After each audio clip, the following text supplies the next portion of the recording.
Salut, j'espère que tu vas bien. Comme tu l'as vu dans le titre, je te montre comment j'attrape une langouste à la main. Allez, c'est parti, je descends. Il m'a semblé repérer quelques antennes de la surface. Et là, j'arrive sur une zone de corail et tu les vois là, toutes les antennes. C'est blindé de langoustes. Voilà, il y a plein de langoustes. Donc là, c'est des petites. Je repère un peu la zone, comment elle est faite, et je vais voir derrière, là, tu la vois, elle est beaucoup plus grosse celle-là, donc tu avais plein de petites langoustes dans le même trou, et une beaucoup plus grosse avec elle. Le souci, c'est qu'il y a plein de sorties potentielles sous cette petite patate de corail, il y a des trous de partout, donc, et évidemment, j'ai pas mon lasso, je vais devoir les attraper à la main, et je veux pas qu'elle s'échappe. Et vu qu'il y a des trous de partout, c'est pas facile. Donc je décide de remonter pour prendre mon souffle.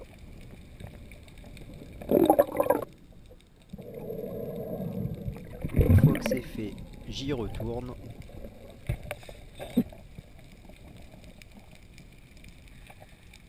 Et comme tu as pu le voir, j'ai laissé mon harpon au fond, comme ça c'est beaucoup plus pratique pour retrouver la zone et en plus ça me permet de boucher un trou.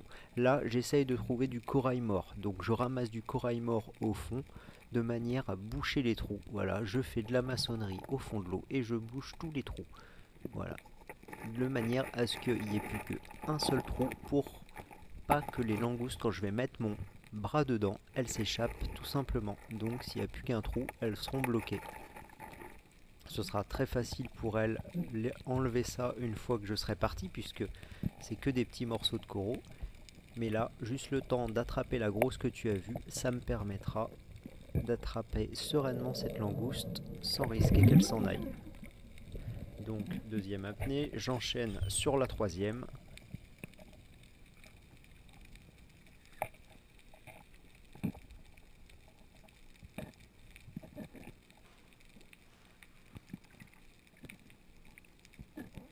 Et là, je continue. Je vais toujours chercher des petits morceaux de coraux et je les place. Voilà, le mieux que je peux pour boucher les trous.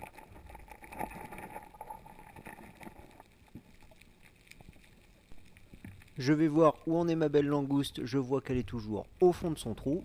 Petites ont pas bougé près du harpon. Donc t'as vu, dans un tout petit trou comme ça, il y en a quand même pas mal, hein. Je pense qu'il y en avait environ 5, 6, peut-être même 7. Donc là, on enchaîne encore pour une quatrième apnée. Voilà, à chaque fois, je reprends mon souffle et je redescends. Voilà.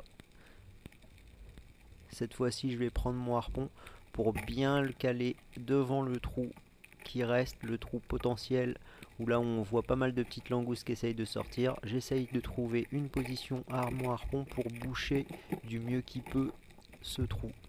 Voilà, là ça me semblait pas assez bien, donc je décide de rentrer la flèche délicatement au fond du trou pour pas blesser les langoustes et je pose mon harpon. Je remonte.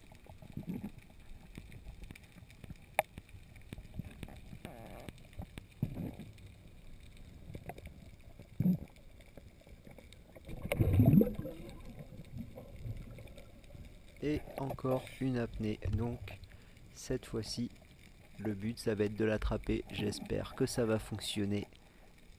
Je me dirige vers mon harpon et cette fameuse entrée que j'ai laissée qui est la plus large pour pouvoir rentrer mon bras. Je rentre mon bras gauche, j'enfonce profondément, je sens qu'il y a la grosse langouste et qu'elle est bloquée par les coraux que j'ai mis au niveau de ses sorties. Voilà, je la saisis bien tout de suite par la tête, je vérifie qu'il n'y a pas d'œuf et super, une belle langouste attrapée à la main. Là, je récupère mon harpon. Et si j'avais voulu, j'aurais pu faire cette technique pour attraper les autres langoustes, mais elles étaient trop petites et je décide de les laisser dans leur trou.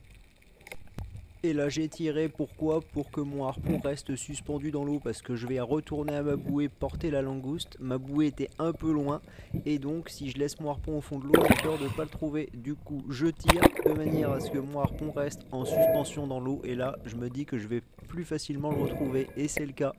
Donc le fait de tirer, j'ai mon harpon qui remonte à environ 5 mètres au-dessus de la flèche qui elle est sur le fond, et c'est beaucoup plus pratique. Et ça me permettra de retrouver le spot facilement pour voir s'il n'y a pas d'autres langoustes juste après.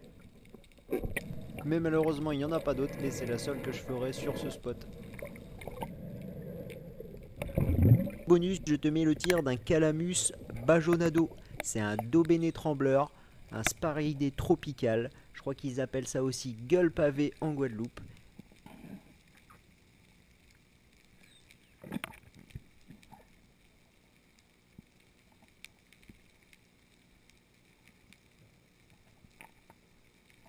Donc voilà, je suis posé sur le fond et j'attends que le banc me vienne dessus. Un joli banc de Sparidé, un joli banc de Daubéné trembleur. Et j'en prélève un. Voilà, j'espère que la vidéo t'a plu. Je te dis à bientôt. Ciao!